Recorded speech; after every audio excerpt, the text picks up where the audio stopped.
안녕하세요 여러분, 성공합시다. 오늘은 드디어요 성령 강림에 대해서 배우는데요. 우리가 그 성령 충만함에 대해서 오해하기도 하고 또 많이 궁금해하는 부분이기도 하죠. 누가는요 오늘 본문에서 성령이 어떻게 임재하시는지를 아주 세밀하게 묘사하고 있어요. 또 성령 오심이 어떤 의미인지도 설명해 주고요. 눈 크게 뜨고 귀 쫑긋 세우고 한번 들어가 보도록 해요. 1절 오순절 날이 이미 이르매 그들이 다 같이 한 곳에 모였더니. 자, 누가는요 첫 번째 책인 누가복음 끝에서 두 단어 성령, 증인을 얘기했어요. 두 번째 책인 사도행전 앞부분에서 약속하신 그 성령님이 오심을 기록하고 있어요. 성령님의 오심은 예수님의 예언의 성취라는 거죠. 자, 오순절에 그들이 모두 한 곳에 모여 있어요. 자, 일단 우리는요 오순절의 의미를 알아야 해요. 오순절은 유월절 이후로 50일이 되는 날이에요. 7번의 안식일이 지난 때라고 해서 77절이라고 부르기도 하고요. 맥주절, 초실절이라고 부르기도 해요. 추수한 보리의 처음 것을 바치면서 추수의 시작을 알리는 절기인데요. 이날 성령이 강림하심으로 교회의 영적인 추수가 시작되었음을 알려주고 있는 거예요. 그 증거로 이날 예수 믿은 사람이 3,000명이나 되었잖아요. 그것도 남자 숫자만요. 참 신비하지 않나요? 단어 하나하나에 다 의미가 있어요. 그렇게 보면 우리 인생에도 얼마나 많은 의미들이 담겨 있을까요? 그래서 지금 이 순간이 너무나 소중하고 내일이 너무나 기대돼요. 자, 한 곳에 모두 모였다고 했는데요. 이 모인 사람들은 1장 15절에 언급된 120명의 새로운 교회 공동체의 멤버였어요. 자, 2절 호련히 하늘로부터 급하고 강한 바람 같은 소리가 있어 그들이 앉은 온 집에 가득하며 마치 불의 혀처럼 갈라지는 것들이 그들에게 보여 각 사람 위에 하나씩 임하여 있더니. 드디어 성령이 강림하셨어요. 예수님이 승천하신 후 10일 뒤에 강림이에요. 자, 우선 우리는 여기서 왜 성령님은 교회 공동체에 강림하셔야 했을까요? 왜냐면은 새로운 피조물이 되는 순간이었거든요. 창세기 2장에 보면 하나님께서 아담을 흙으로 만드시고 숨을 불어 넣어 주셔서 생명이 되게 하셨어요. 그런데 안타깝게도 죄로 인해서 하나님의 영원한 생명에서 끊어졌죠. 그래서 죽을 수밖에 없는 존재가 된 거예요.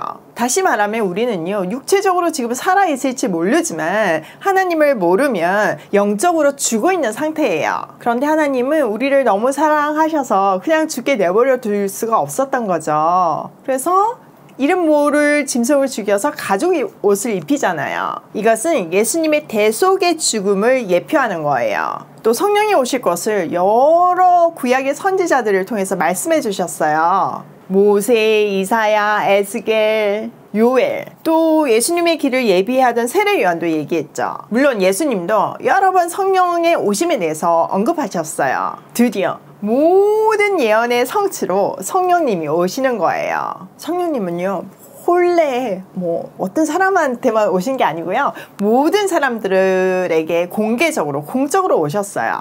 성령 강림 때도 구약에서 하나님의 현현을 상징하는 바람과 불과 함께 오셨어요. 자, 여기에 보면 급하고 강한 바람 같은 소리, 불의 혀처럼 갈라지는 것들, 이렇게 기록되어 있는데 이 징표들의 의미는 무엇일까요? 먼저 바람은요 성령과 같은 어원을 가져요. 성경에는 하나님이 숨을 내쉬는 장면이 딱 2번 있는데, 첫 번째는 아담을 만드실 때 흙으로 만드시고 난 후에 후 부르니까 생명이 되었어요. 두 번째는 요한복음 20장인데요 예수님께서 부활하신 후 제자 공동체에 나타나셔서 숨을 불어 넣어 주셨어요. 그리고 성령을 받으라 하셨어요. 영적으로 죽어있는 영혼들을 살리신 거죠. 즉 성령이 우리 인생에 오셔서 하시는 역사는 살려내는 일이에요. 하나님으로부터 끊어져서 죽어있는 영혼들의 눈을 열어주셔서 예수를 그리스도라고 고백하는 역사가 일어나잖아요. 그러면 이쯤에서 한번 점검해 볼까요? 여러분은 성령 받으셨나요? 확실한 증거 있나요? 확실한가요? 우리가 지금 예수가 그리스도임을 시인하고 있잖아요. 이게 성령을 받은 아주 중요한 증거예요. 고린도 전서에 보면 누구든지 성령으로 아니하고서는 예수를 주라 시인할 수 없다고 말했어요. 물론 성령이 임재하시면 여러 가지 은사들이 나타나죠. 그것은 성령 받음의 결과이고요. 자, 다음은 큰 소리인데요. 이것은 하나님이 시내산에서 현현하실 때의 모습을 떠올려요. 또 불은 모세의 떨기나무 경험, 이스라엘 강야 생활에서의 불기둥, 또 엘리야의 시내산 경험에서도 볼 수 있어요. 이렇게 성령의 오심은 성전 시대가 끝나고 새로운 생명 공동체인 교회 시대가 열렸음을 말해주고 있어요. 자, 4절. 그들이 다 성령의 충만함을 받고 성령이 말하게 하심을 따라 다른 언어들로 말하기를 시작하니라. 성령이 임하자 두 가지 현상이 일어나요. 첫 번째, 모두 성령 충만함을 받았어요. 두 번째, 각각 방언을 말하기 시작해요. 자, 여기는 어떤 방언을 했는지 한번 볼게요. 5절. 그때 경건한 유대인들이 천하 각국으로부터 예루살렘에 머물러 있더니 이 소리가 나매 큰 무리가 모여 각각 자기의 방언으로 제자들이 말하는 것을 듣고 소동하여. 자, 방언에는요 두 가지 종류가 있어요. 첫 번째는 고린도 전서에 나오는 신비한 언어로서의 방언이에요. 두 번째는 여기에 나타난 낭곱 방언, 외국어 방언이죠. 당시 예루살렘에는요 경건한 유대인들이 세계 각국에서 와서 살고 있었어요. 근데 그들이 갑자기 제자들이 하는 말을 각기 자기들이 살던 곳의 언어로 듣게 되니까 놀란 거죠. 이것은요 제자들이 성령 충만함으로 여러 나라 말로 여러 민족에게 하나님의 복음을 전파할 수 있게 되었음을 보여줘요. 이것은 예수님의 마지막 말씀, 성령이 임하면 너희가 권능을 받고 땅끝까지 이르러 내 증인이 될 것이라는 것이 성취될 것을 확인시켜 주는 거예요. 또 하나의 포인트는요, 구약에서는 성령은 아주 특별한 사람한테만 임했어요.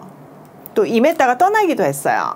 그런데 지금 이제 신약 시대에는 모든 사람에게, 각각의 사람에게 성령이 임하심을 볼 수 있어요. 또 영원한 임재죠. 누가는요 1절, 2절, 3절, 4절 계속해서 그들을 반복하면서 모든 사람에게 성령이 임했음을 강조하고 있어요. 자, 7절.